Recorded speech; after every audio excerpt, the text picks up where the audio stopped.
अथः मङ्गलाचरणम् खड्गं चक्रगदेषु चाप परिधाशूलं भुसुण्डिशिरः शङ्खं संददतिं करेष्विनैनाङ्गे सर्वाङ्गभूषाभिधा लीलास्मदुतिमदस्य पद्मसस्कामसेवे महाकालिकां यां स्तोत्रसपिरेहन्तु मधुकैटभम्।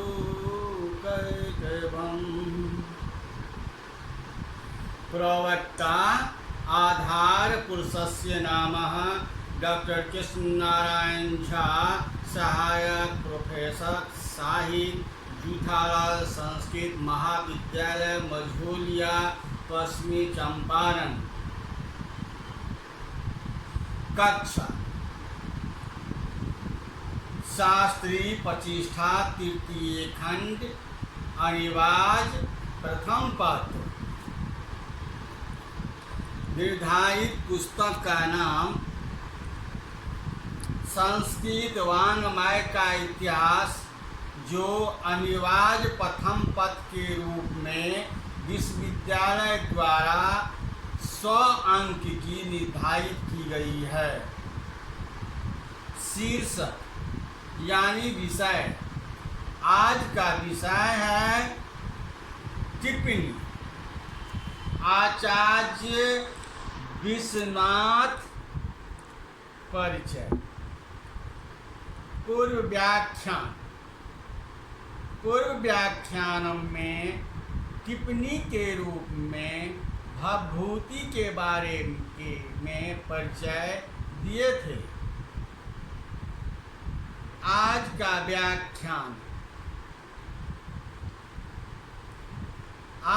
व्याख्यान में आचार्य विश्वनाथ के टिप्पणी के रूप में परिचय जानकारी प्राप्त करेंगे।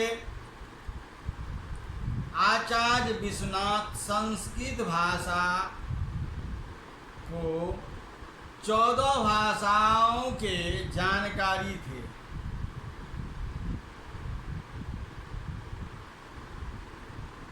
विविध विद्याएं तथा संगीत कलाओं के पारंगत विद्वान थे।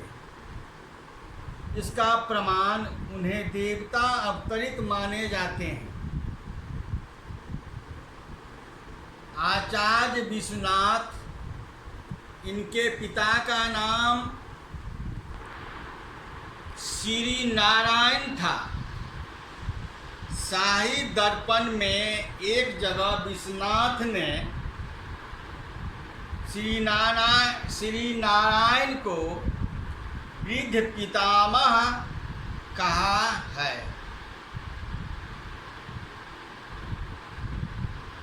प्रसिद्ध विद्वान दीपाकार चंडी, जो विश्वनाथ के पितामह श्री नारायण के अनुज थे। आचार्य विश्वनाथ के पिता का नाम चंद्रशेखर था। अपने साहित्य दर्पण के अंतिम पद में आचार्य विश्वनाथ ने इनके नाम उल्लेखित किया है। साहित्य दर्पण के रचयिता आचार्य विश्वनाथ रसवादी हैं। इन्होंने रस को काव्य की आत्मा मानते हैं। काव्य का लक्षण में कहते हैं, वाक्यम रसात्मकं काव्यम रस एवात्मा सारूप दयाधायको रस एवात्मा जीवनाधायको यस्य तेन बिना कावत्वाभावस्य प्रतिपादिताम् रस्यते इति रसः इति व्युत्पत्ति योगात् भावात् भाषादयो अपि मुञ्चते तत्र रसो यथा शून्यं वासगृहं विलोक्य शयनादुत्थाय किंश्चित् क्षणे निद्रा व्याजमुपागतस्य सुचिरं निवर्ण्य पत्युन्मुखम् वृषलब्धं परिचुम्ब्य जात मालोक्य गन्धस्थलिं लज्जानम्रमुखी प्रियेण हस्ता बाला चुम्बिताः अत्र संभोग श्रृंगार रसः सहृदय संवेदित्वेन अस्फुटः स्वीकीयः स्वाधीदान पथिकान् नायकानुकूले नायको नायका हृदय स्थिता इति स्थायी भावः नायकः आलम्बं विभावः यस्यालियात सकल सिनिनी जलधि जलपिष्टे जननमण्डलं द्रष्टायां धरणी नखे दीति सूताधीशः परे रोदसी क्रोधे छत्रगणः सरे दशमुखः प्राणो प्रलम्बासुरो ध्याने विषम असावधार्मिक कुलम कस्मै चिदस्मै नमः मधुदूरेफः अत्र कुमार संभवयम् अत्र श्लोकः मधुदूरेफः कुसुमैकपात्रे तपोप्रियां स्वानुवर्तमानः अशिल्खेन चास्मृनिमित्ताक्षिं मृगम कंडुल कृष्णसारः अपनी प्रियतमा का अनुसरण करता हुआ भौरा फूल रूप एक ही पात्र में पुष्प का रस पीने लगा और कृष्णसार मृग की प्रिय के स्पर्श से आंखें मुंदी हुई मृगों को सिंह से खोजलाने लगा। अत्र विषय विभाव अनुभावः संचारिणः विभाव अनुभाव संचारिणः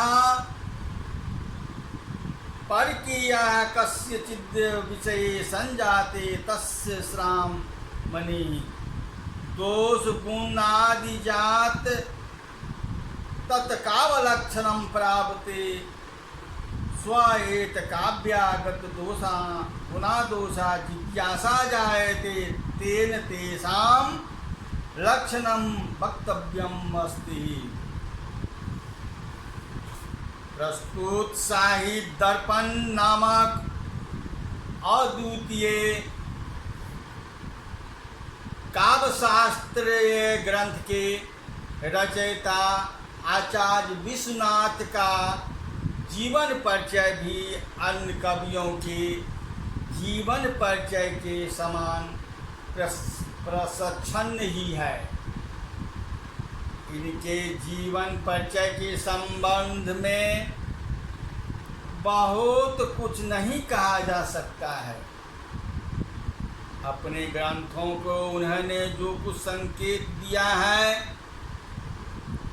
उसके आधार पर इतना ही कहा जा सकता है कि अपने जन्म के उन्होंने उत्कल देश उड़ीसा को अलंकित किया था। इनके अन्य आचार्य विश्वनाथ कवि की जन्म राजाश्रय प्राप्त विद्या वैभव भूषित एवं सर्वथा संपन्न ब्राह्मण कुल में हुआ था तथा महापात इनकी कुलोपाधि थी।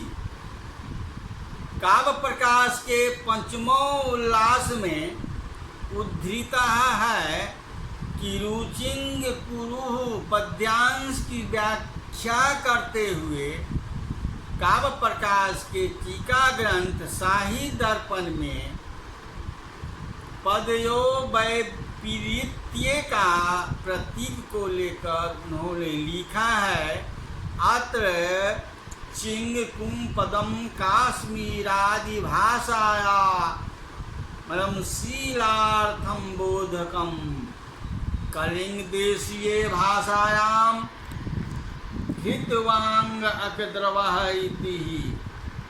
इससे स्पष्ट होता है कि कलिंग देश के प्रति इनकी अभिरुचि विशेष थी, इसलिए काश्मीरी भाषा की अश्लीलता को प्रकट करने के लिए उन्हें अपने देश की भाषा का उदाहरण देना पड़ा।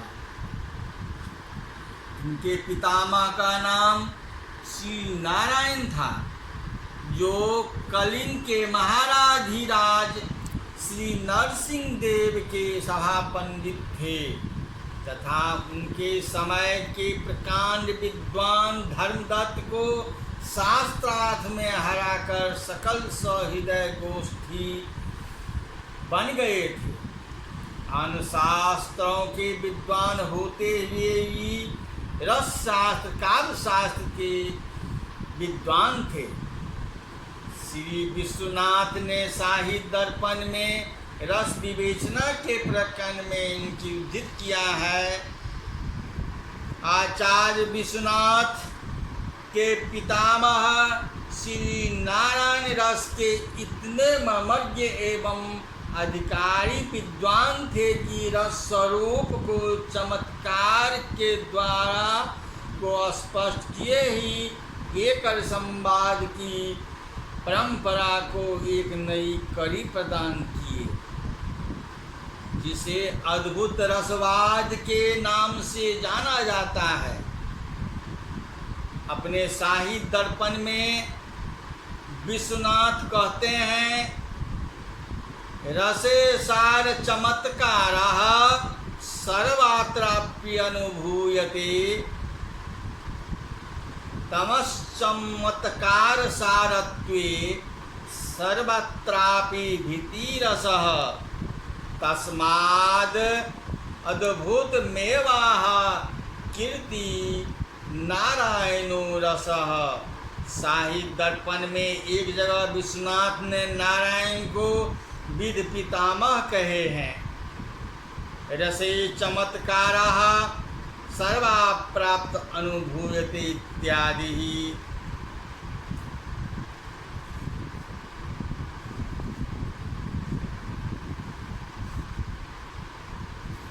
आचार्य विश्वनाथ को अपने पितामह के समान किसी राजा का आश्रय प्राप्त था, क्योंकि स्वयं उन्होंने काव्य प्रकाश की टीका काव्य प्रकाश दर्पण में अपने सानिध्य विग्रह कहा है। सानिध्य विग्रह का तात्पर्य स्पष्ट है कि संधि और विग्रह करने वाला। इससे स्पष्ट है कि जात्या ब्राह्मण के थे, क्योंकि उन दिनों ब्राह्मण ही राजा का प्रधान हो सकता था। इस संदर्भ में मनु का कथन है कि सर्वेषां तु विशिष्टेन ब्राह्मणेन विशेषतः मंत्रेत परम मंत्रम राजा पांडुगुण्य संयुक्तम। अर्थात किसी राजा का प्रधान मात्र का ही इतना प्रभाव हो सकता है कि राजा उनके कहने पर किसी से सद्निंदा अथवा किसी से विग्रह कर ले। महापात्र इनकी कुलाधिपाधि थी। उड़ीसा के महापात्र ब्राह्मण होते हैं। विश्वनाथ को आश्रय प्रदान करने वाला राजा अन्य कोई नहीं अपितु कलिंगाधिपति नरसिंह का पुत्र या पौत्र ही होगा तथा इनके यहाँ प्रधान आत्मपद्य कुल परंपरागत होगा। इनका कलिंग इनका इनके पुत्र अनंत दास, जिसने शाही दर्पण का लोचन नामक टीका लिखी है, उक्ति से प्रसिद्ध है। विश्वनाथ की आचार्य विश्वनाथ की शिक्षा दीक्षा घर पर ही पितामह श्री नारायण की देखरेख में संपन्न हुई थी। इनकी शिक्षा कहीं बाहर नहीं हुई। अपने पितामह श्री नारायण के चरणारविंद का मधुकर बनकर उन्होंने निरंतर उन्हीं की से शिक्षा प्राप्त की, जिसमें संदेह नहीं। काव्य प्रकाश दर्पण में अपने को श्री नारायण चरणारविंद मधुकर कहने में बड़े गर्व का अनुभव करते हैं। विश्वनाथ के सर्वांगीण पांडित्य को प्रकट करती है। इस प्रकार विश्वनाथ का पांडित्य अधोलिखित रूप में वर्णित किया जा सकता है।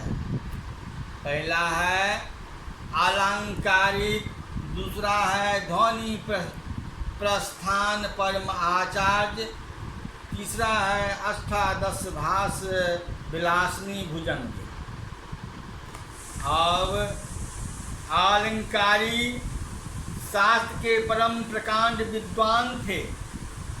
इनके अलंकारी वैदुष का ज्वलंत उदाहरण साहित्य शास्त्रीय ग्रंथों में रीढ़ माना जाने वाला मोहम्मद की काव्य प्रकाश की टीका काव्य प्रकाश दर्पण है।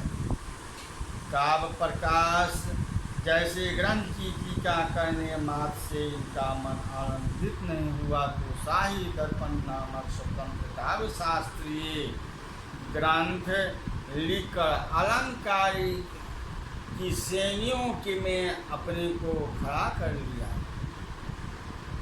यह ग्रंथ काव्य शास्त्र का एक मानक ग्रंथ है। इन दोनों रचनाओं के कारण विश्वनाथ अलंकारी चक्रवर्ती बन गए। दूसरा पुस्तक है ध्वनि स्थापना महाचार्य। इसमें शास्त्र के परम प्रकांड विद्वान थे। काव्य शास्त्र में विविध प्रस्थानों में विश्वनाथ ध्वनि प्रस्थान के अनुयायी हैं। ध्वनि प्रस्थान के संस्थापक को आचार्य आनंदवर्धन थे, किंतु विश्वनाथ ने इनके संप्रदाय को अपने तर्कों के द्वारा और अधिक प्रभावित किया। संप्रदाय के रूप तो विश्वनाथ रस संप्रदाय के अनुवर्तक हैं, किंतु रस संप्रदाय का मूलाधार ध्वनि संप्रदाय ही है। अतः विश्वनाथ ने मुक्त कंठ से अपने ध्वनि प्रस्थान आचार्य कहा है। और इनके रचित ग्रंथ देखते हैं कितने हैं। आचार्य विश्वनाथ के स्वतंत्र एवं टीका ग्रंथों की रचना की है। इनकी सभी रचनाएं अद्यावधि प्राप्त हो पाई है। इनके प्रकाशित ग्रंथ हैं राघव विलास, जो महाकाव्य के अंतर्गत आते हैं। दूसरा है कुवलयाश्चरित्रम, जो प्राकृत काव्यम के रूप में जाने जाते हैं। तीसरा है चंद्रकला, जो नाटिका है। चौथा है प्रभावती परिणयम, अर्थात नाटक के रूप में इन्हें जाने जाते हैं। पांचवा है प्रशस्ति रत्नावली अर्थात खोढ़स भाषा निर्मित करभरम। छठा है नरसिंह विजय, जो खंड काव्य के रूप में जाने जाते हैं। सातवां है कंसवधम, यह काव्य के रूप में जाने जाते हैं। और 8वां पुस्तक है शाही दर्पण। काव्य शास्त्रीय ग्रंथ के रूप में शाही दर्पण को जाने जाते हैं। और 9वां पुस्तक है काव्य प्रकाश दर्पण, काव्य प्रकाश टीका। आचार्य विश्वनाथ के जन्म काल के संदर्भ में ऐसा कोई अश्रुत प्रमाण नहीं निकला जिससे इदम मिथ्यम रूप में कहा जा सके, किंतु वह इतना दूध भी नहीं है। उन्होंने वांग देवता अवतार माने जाने वाले का प्रकाशकार मम्मट के सिद्धांतों की आलोचना की है। काव्य स्वरूप निरूपणम के संबंध में उन्होंने मम्मट की अक्षरंश आलोचना की है तथा इसमें दोष का प्रतिपादन किया है। उनका एक कारिका है तो दोषो शब्दार्थो सौ गुणावल अलंकृति पुनः क्वापि ही, अर्थात इन तीनों विशेषणम अदोषो सगुणो अलंकृति पुनः क्वापि, इनमें कुछ भी विश्वनाथ को अच्छा नहीं लगा। उन्होंने इन सब बड़े विस्तार के साथ खंडन किया है। अलंकार प्रकरण में भी काव्य मार्गे स्वरो गण्यते यह ममोचित विश्वनाथ को रास नहीं आई।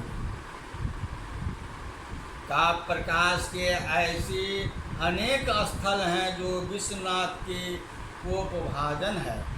विश्वनाथ मम्मट का खंडन भी करते हैं, उन्हें सम्मान भी देते हैं। इत्यलम मान्यानाम कटाक्ष निपेक्षण, इससे सिद्ध होता है कि विश्वनाथ मम्मट से अवाचीन है। पंडित जगन्नाथ ने अपने रसगंगाधर में विश्वनाथ के शाही दर्पण के अनेक विषयों में और संगीत का प्रतिपादन किया है। जैसे यतु रसवेते काव्यमीति शाही दर्पणे निर्मितम तत्र रसगंगाधर प्रथम आनम इत्यादि। इससे सिद्ध है कि विश्वनाथ पंडित राज से प्राचीन है। अतः विश्वनाथ का समय मम्मट से पहले तथा पंडित राज से बाद नहीं हो सकता। साहित्यकारों के अनुसार मम्मट का समय 11वीं शताब्दी के, पंडित जगन्नाथ का समय 16वीं शताब्दी है। विश्वनाथ का समय इन दोनों बीचों में मानना पड़ेगा। शाही दर्पण की एक पांडुलिपि जम्बू के पुस्तकालय में पाई गई है, जो विद्वान 1440 में वहाँ रखी थी। इसको 1384 माना जाता है। इस प्रकार शाही दर्पण की रचना 1384 ईस्वी से कुछ ही पूर्व मानी जाती है।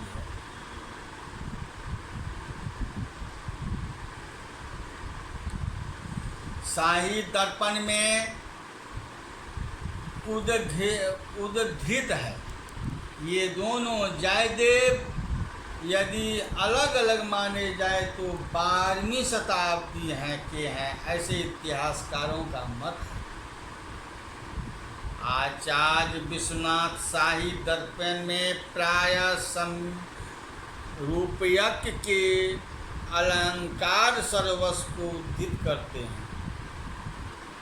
उनकी खंडन के लिए कहीं मान्यता के लिए रूपयक इनके मान्य भी हैं, उपजीवी भी हैं। रूपक का समय 12वीं शताब्दी माना गया है।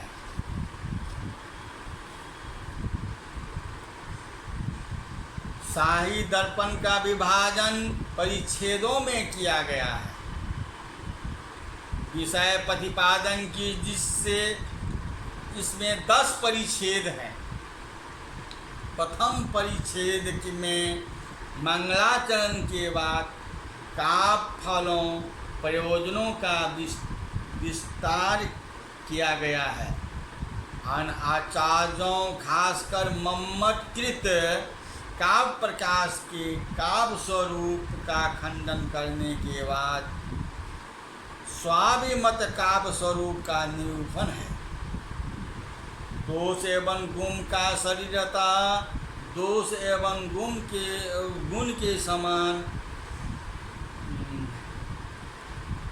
उत्कर्ष कत्वा का विवेचन किया है। और द्वितीय परिच्छेद में देखिए क्या वर्णन किए हैं। वर्ण पद वाक्य एवं महाकाव्य के स्वरूप का निरूपण करते हैं। संकेत ग्रह एवं शब्द की 3 शक्तियों का निरूपण गया है। लक्षणा शक्ति का विस्तार के साथ 80 भेदों का निरूपण करते हुए यहाँ तक कि कर्मणि कुशलः में रूढ़ि लक्षणा मानने वाले मम्मट का खंडन कर दिया।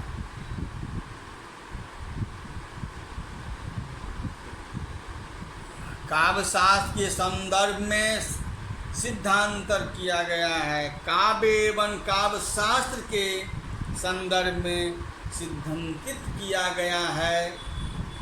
और देखिए तृतीय परिच्छेद में उन्होंने क्या दर्शाए हैं।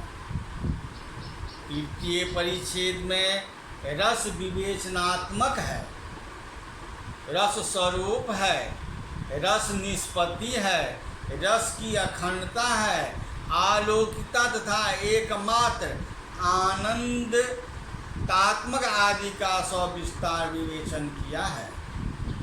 रस के रसादि उपलक्षण मानकर रस भाव, रसाभाव, अभावाभास, अभव्योदय, अभाव शांति, भाव संधि तथा भाव सालवता आदि विषय विवेचित है। रस के औपचारिक भेदों की गणना तथा सोदाहरण उनका प्रतिपादन भी किया गया है। इसी परिच्छेद के अंतर्गत नायक नायिका भेद, नायक सहायक, नायिका अलंकार विभाग, अनुभाव, व्यभिचारी भाव, अस्थाई भाव एवं सात्विक भाव का निरूपण है। रसों के भेद एवं उनके उदाहरण दिए गए हैं। अब हम चलते हैं चतुर्थ परिच्छेद में। चतुर्थ परिच्छेद में आचार्य विश्वनाथ ने मम्मट का से अलग हटकर ध्वनिकार का अनुकरण करते हुए काव्य के 2 भेद किए हैं। ध्वनिकाव्य तथा गुणीभूत व्यंग्य काव्य। मम्मट ने इसे उत्तम मध्यम गुणीभूत व्यंग्य का अलग इन तीनों पदों में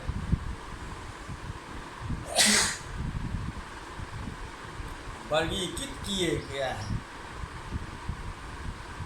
काव्य के 2 भेद के बाद ध्वनि भेद तथा गुणीभूत व्यंग्य के 2 भेदों का विस्तार के साथ उदाहरण सहित विवेचन चतुर्थ परिच्छेद में किया गया है। अब साहित्य दर्पण के 5वें परिच्छेद में व्यंजना निरूपात्मक, इसमें व्यंजना के स्वरूप का विवेचन करने के बाद व्यंजना विरोधियों के मत का उपस्थापन कर उनका खंडन किया है तथा व्यंजना की स्थापना की गई है। षष्ठ परिच्छेद में काव्य के दृश्य श्रव्य भेद का दृश्य काव्य का निरूपण किया गया है।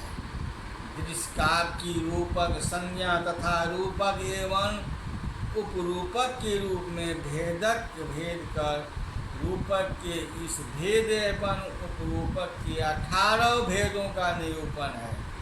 नाटक के अंतर्गत वृत्तियाँ, अर्थोपेक्षों एवं सन्निधि का संधियों का निरूपण है।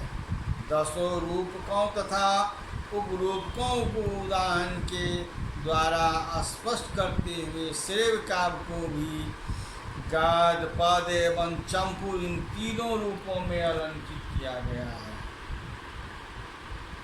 इति समाप्तम और इति समाप्त